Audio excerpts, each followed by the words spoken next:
میرے نبی سے پوچھا گیا یا رسول اللہ مل اسلام، اسلام کیا ہے؟ جبریل نے پوچھا انسانی شکل میں، تو آپ نے جواب دیا کلمے کی شہادت، نماز، روزہ، حج، زکوٰۃ۔ شہادت لا الہ الا اللہ وان محمد رسول اللہ، اقام الصلاۃ، ایتاء الزکوٰۃ، صوم رمضان وحج البیت۔ جب اسلام مکمل ہو رہا ہے حجۃ الوداع میں، تو یہی سوال عمر بن عبسہ نے کیا، یا رسول اللہ مل اسلام، اسلام کیا ہے؟ تو اب آپ آخری بات بتا رہے ہیں، چھت ڈال رہے ہیں۔ اسلام کی بنیاد عبادت ہے، اور اسلام کی روح اور چھت وہ اچھے اخلاق ہیں۔ آج کا اسلام بغیر چھت والا اسلام ہے، جس کے سائے میں نہ ہم خود محفوظ رہ سکے، اوروں کو کیا ہم سبق دیتے اور دعوت دیتے۔ چھت کے بغیر بارش بھی تباہ کرے گی، آندھی بھی تباہ کرے گی، سردی بھی، گرمی بھی، ہر شے۔ تو آپ نے کیا جواب دیا؟ طیب الکلام و اطعام الطعام۔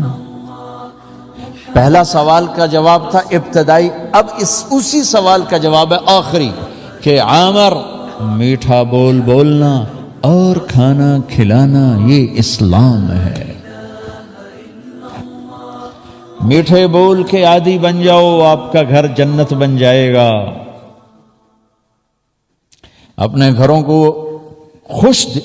میں خوشی دیکھنا چاہتے، اللہ کی قسم خوشی گھروں کی برانڈڈ چیزوں سے نہیں ہوتی، بڑی بڑی گاڑیوں سے نہیں ہوتی، وہ آپ کے اچھے سلوک سے ہوتی۔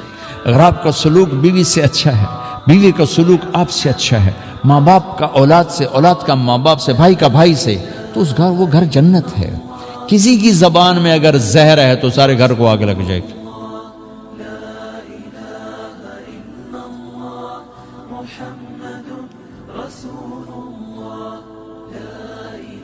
بہت بڑے مالدار آدمی کی بیگم مجھ سے ملی اور بیٹھتے ہی رونا شروع کر دیا، میری کوئی زندگی نہیں مولانا، یہ میرے کروڑوں کے زیور اور لاکھوں کے لباس، میں اس کو آگ لگا دوں۔ کیا ہوا؟ کہ میرے شوہر کا بول میرے ساتھ ٹھیک نہیں، میرے شوہر کے اخلاق میرے ساتھ ٹھیک نہیں۔ اس نے اس کو سونے چاندی سے بھر دیا ہے، اور کہتی مجھے نہیں چاہیے، مجھے اچھے اخلاق چاہیے، مجھے ان چیزوں سے خوشی نہیں ہو رہی۔ دوسرا واقعہ، کراچی جا رہا ہوں، پی آئی اے کا پائلٹ ہمارے ہاں ایک اچھی جاب ہے، باعزت جاب ہے۔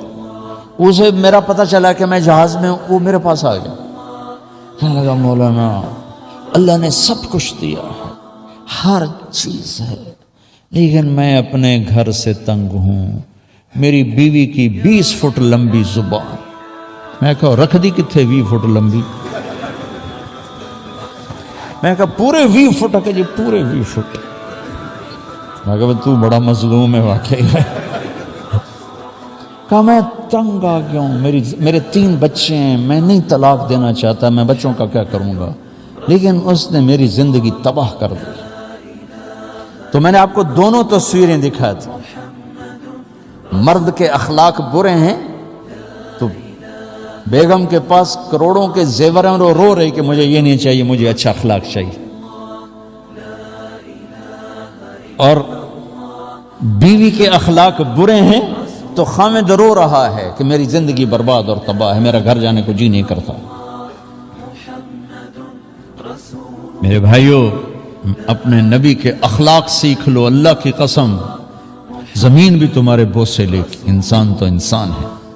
لوگوں کے دلوں میں محبت پیدا کرنا چاہتے ہو تو یہ پیسے سے نہیں ہوتی، پیسے سے وہی ہوتا ہے وہ جو ریٹائر ہو گیا ہی، سنا نہیں شروع میں ریٹائر ہو گیا، دفع کرو، پھر تمہیں ایسا سلام ہوگا تم سمجھو گے شاید مینو سلام ہو رہا ہو، تمہیں نہیں سلام ہو رہا ہو، تمہارے گریڈ کو ہو رہا ہے، تمہاری گاڑی کو ہو رہا ہے۔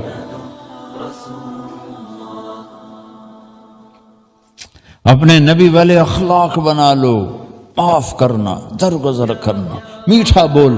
اللہ کی قسم ایک میٹھا بول پوری دنیا کے شہد کی مٹھاس سے زیادہ ہے۔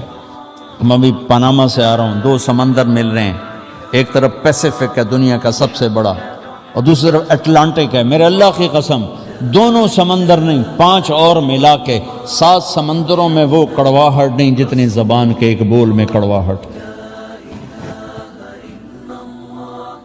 ذبح کر دیتا ہے زبان کا بول، کاٹ کے رکھ دیتا ہے، اور بڑے بڑے زخم بھر دیتا ہے زبان کا ایک میٹھا بول۔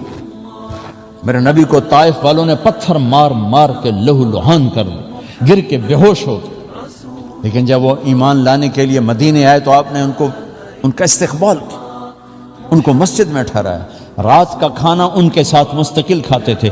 ایک رات لیٹ ہو گئے کچھ اپنے وظائف پڑھنے کی وجہ سے، تو ان سے معذرت کی کہ میں آج آپ کے ساتھ کھانا نہیں کھا سکا، میرے کچھ وظائف قرآن کی تلاوت کا حصہ باقی تھا، میں اس لیے نہیں آ سکا۔ یہ کن کے ساتھ یہ سلوک کیا؟ جنہوں نے پتھر مارے، زخمی کر دی، بے ہوش ہو گئے۔ خود آپ نے فرمایا کہ مجھے پوری زندگی میں جو تکلیف طائف میں ملی اور کہیں نہیں ملی، ٹھیک ہے۔ اب ایک ہے پھوپھی کا بیٹا، فیملی ممبر ہے، ایک ہے چاچے کا بیٹا، فیملی ممبر، عبداللہ بن ابی امیہ، ماں کا نام عاتکہ، عاتکہ میرے نبی کی پھوپھی صاحب، ابو سفیان بن حارث، حارث کون؟ بن عبد المطلب، میرے نبی کے دادا کے سب سے بڑے بیٹے۔ کتنا کلوز رشتہ ہو گیا۔ یہ دونوں حاضر ہوئے ایمان لانے، طائف والے آئے ایمان لانے، مرحبا آئیے آئیے آئیے۔ اب یہ پھوپھی اور چاچے کا بیٹا ایمان لانے آیا ہے، اندر پیغام بھیجا گیا کہ یا رسول اللہ، آپ خیمے میں تھے، ابو سفیان بن حارث اور عبداللہ بن ابی امیہ حاضر ہوئے ہیں، آپ نے فرمایا مجھے ان کے اسلام کی کوئی ضرورت نہیں، میں ان سے نہیں ملنا چاہتا۔ اللہ کی قسم، اللہ کی قسم، اللہ کی قسم، عرش، اس کے ساتھ کرسی، اس کے ساتھ 7 آسمان، اس کے ساتھ ساری گلیکسیز، اس کے ساتھ ساری زمینوں کو یوں جوڑ کے لمبا کر دوں تو میرے نبی کا سینہ اس سے بھی زیادہ لمبا چوڑا ہے۔ اتنا بڑا سینہ ہے میرے نبی کا۔ یہ کس لیے کہہ رہا ہوں؟ ایویں نہیں کہہ رہا ہوں، ہوائی فائر نہیں کر رہا ہوں۔ میرے نبی کے سینے پر قرآن اترا۔ اگر اللہ قرآن کو سیدھا کائنات پہ اتارے تو کائنات زیر و زبر ہو جائے، اور میرے نبی کا سینہ تھا جس نے پورا قرآن اٹھا لیا۔ اتنے بڑے سینے رکھنے والی ہستی فرمایا میں نہیں ملنا چاہتا۔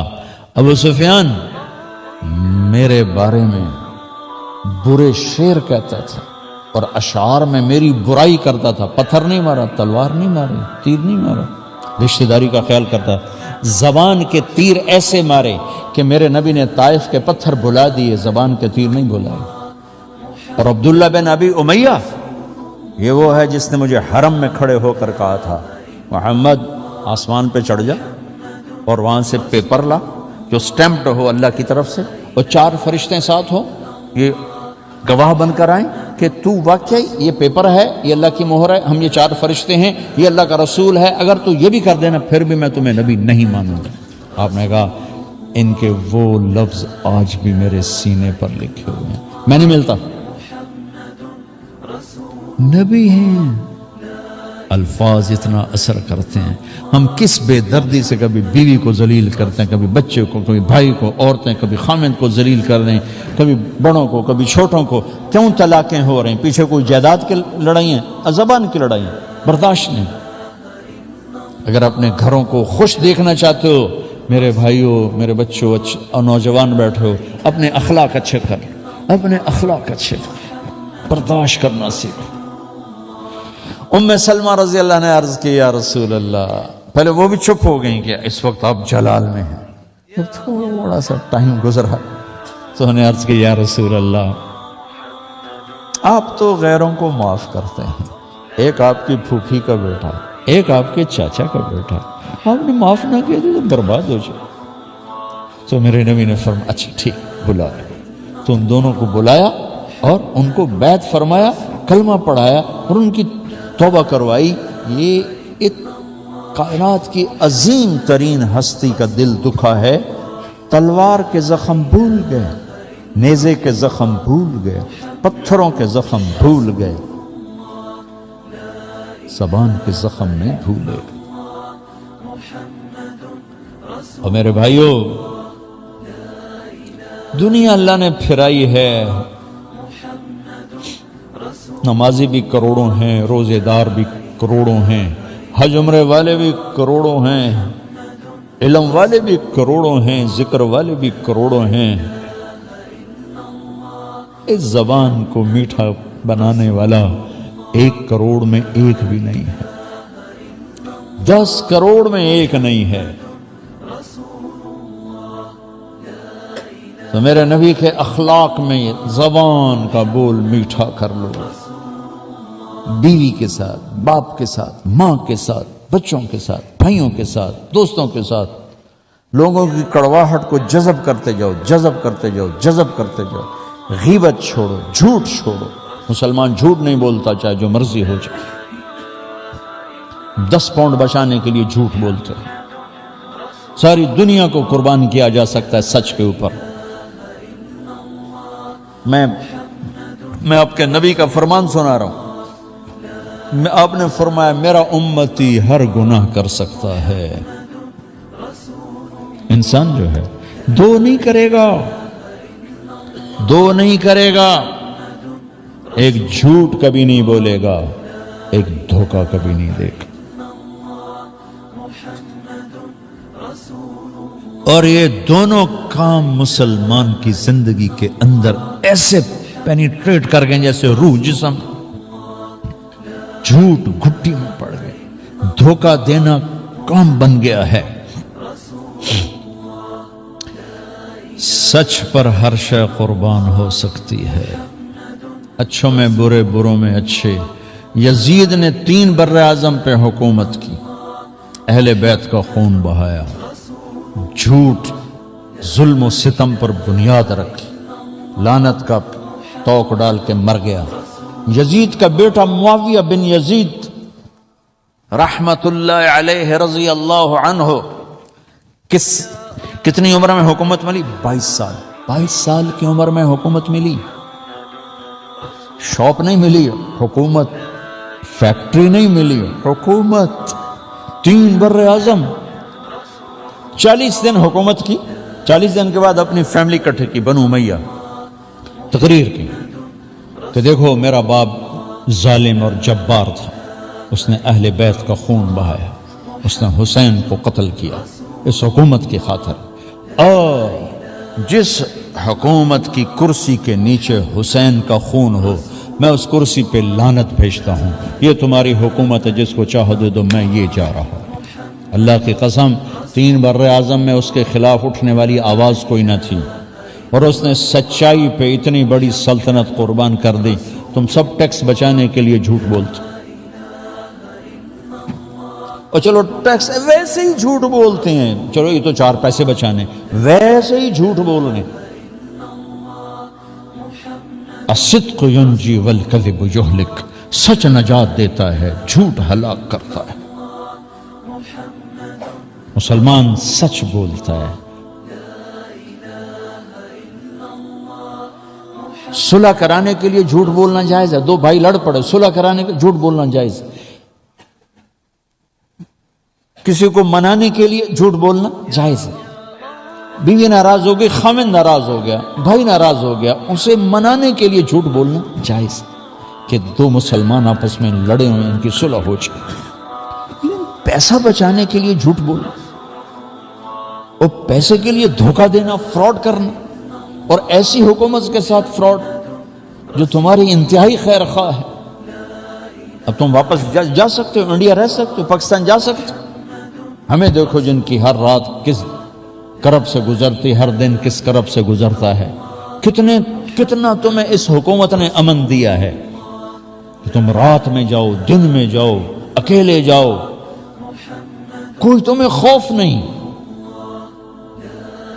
ہمیں تو گھر بیٹھے خوف ہوتا ہے کوئی بم پھینک جائے گا، کوئی عزتیں لوٹ جائے گا، کچھ سرے بازار گولیاں مار کے جائے گا، ظلم و ستم سے بھرے ہوئے دیس۔ میں تو وہاں بھی کہتا ہوں مالداروں سے ٹیکس دو، تمہارا ٹیکس تو تم پہ خرچ کیا جاتا، جنہوں نے تمہیں پاسپورٹ دے کر سارے حق دے دیے، پھر ان سے فراڈ کر، بیماری کے جعلی کاغذات بنا کر پیسے لیتے رہیں۔ اتنی وفا تو کرو جتنی کتا اپنے مالک کے ساتھ کرتا ہے۔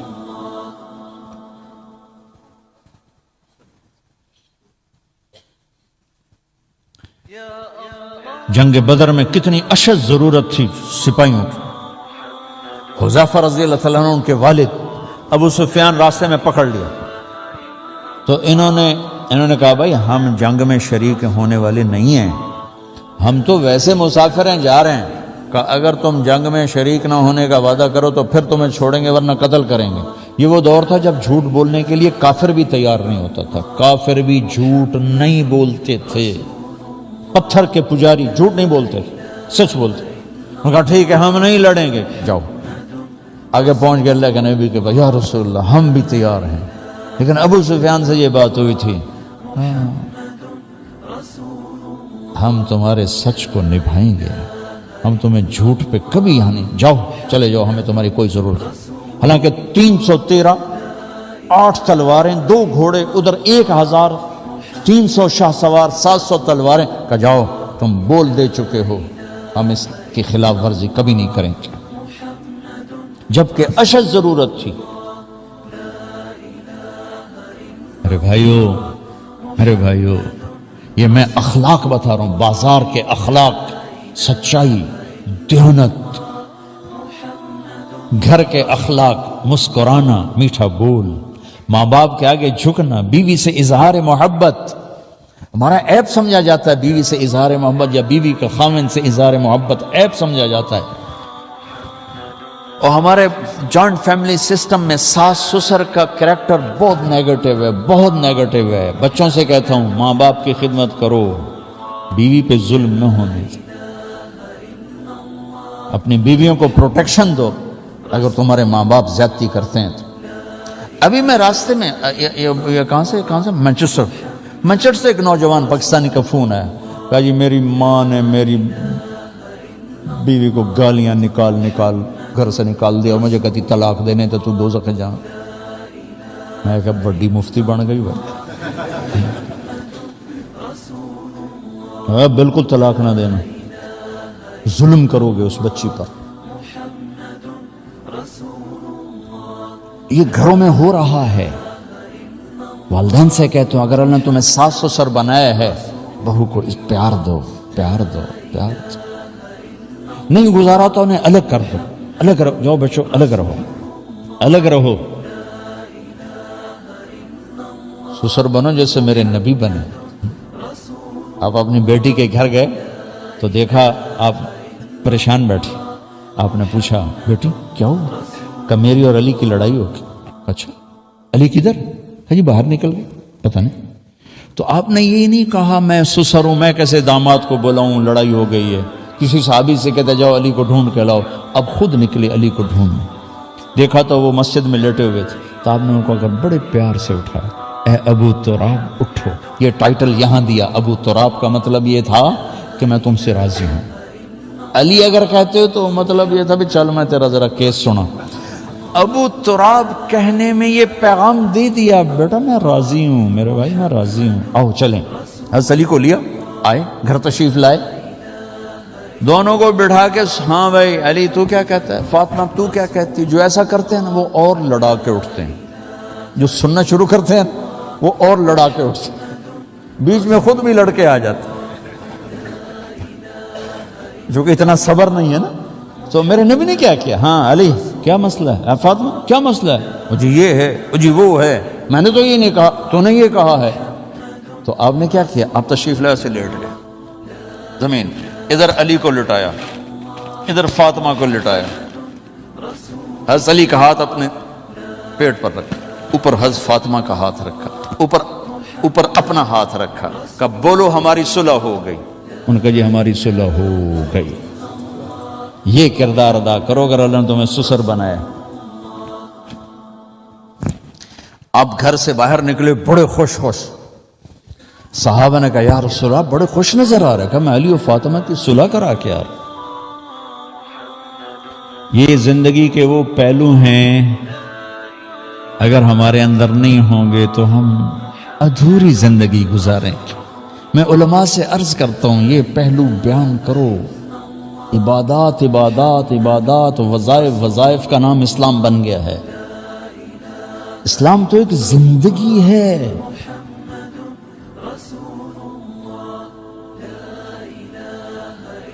جس سے زندگی خوبصورت ہوتی ہے، پیسے سے تھوڑا۔ شراب بیچ کر تم اپنے گھر میں سکون لاؤ گے، ڈرگز بیچ کر اپنے گھر میں تم عزت لاؤ گے، کسی کا گھر برباد کر کے تمہارا گھر کیسے آباد رہے گا؟ دھوکہ چیٹنگ سے تم کیسے خوشحال رہ سکتے ہو؟